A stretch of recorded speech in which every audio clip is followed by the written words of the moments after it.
नहमदुहु व नसल्ली अला रसूलिहिल करीम। जेलम से हमारे पास एक सवाल आया कि नबी करीम अलैहिस्सलाम की वफ़ात किस तारीख़ को हुई। तो इस हवाले से जी मेरा फ़तवा भी मौजूद है। फ़तवा इंशाल्लाह सोशल मीडिया पर, व्हाट्सएप और दीगर जगहों पर शेयर कर दूँगा। नबी करीम अलैहिस्सलाम की जो वफ़ात मुबारक है, इस हवाले से इख्तलाफ है, बहुत ज़्यादा अक़वाल है। इसमें यह है कि एक कौल के मुताबिक 2 रबीउल अव्वल को हुई, 7 का भी कौल मिलता है, 8 का भी और 12 रबीउल अव्वल का। मशहूर कौल के मुताबिक नबी करीम अलैहिस्सलाम की वफ़ात मुबारक 12 रबीउल अव्वल को हुई। तबक़ात इब्न साद में है, मौला अली पाक रज़ी अल्लाह ताला अन्हु फरमाते हैं कि नबी करीम अलैहिस्सलाम की वफ़ात मुबारक पीर के रोज़ हुई, रबीउल अव्वल शरीफ का महीना था और 12वीं तारीख़ को हुई।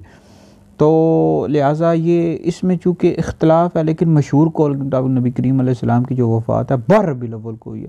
तो अब जो लोग कहते हैं कि जो है ना, जिस तारीख़ को नबी करीम अलैहिस्सलाम की वफ़ात हुई तुम उस रोज़ खुशियाँ क्यों मनाते हो।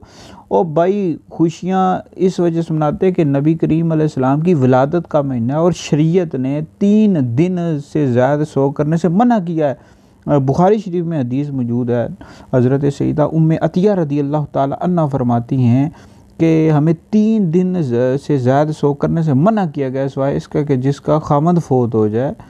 तो खामद फ़ौत हो जाए तो वो 4 महीने 10 दिन सो करेगी, बाकी 3 दिन से ज़्यादा सो करने से रसूलुल्लाह सल्लल्लाहु अलैहि वसल्लम ने मना किया है।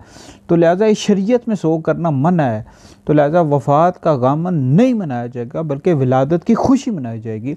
इसलिए हम हज़ूर अलैहिस्सलाम की विलादत की खुशी मनाते हैं, गम नहीं करना चाहिए और गम नहीं मना सकते क्योंकि शरीयत ने मना किया है।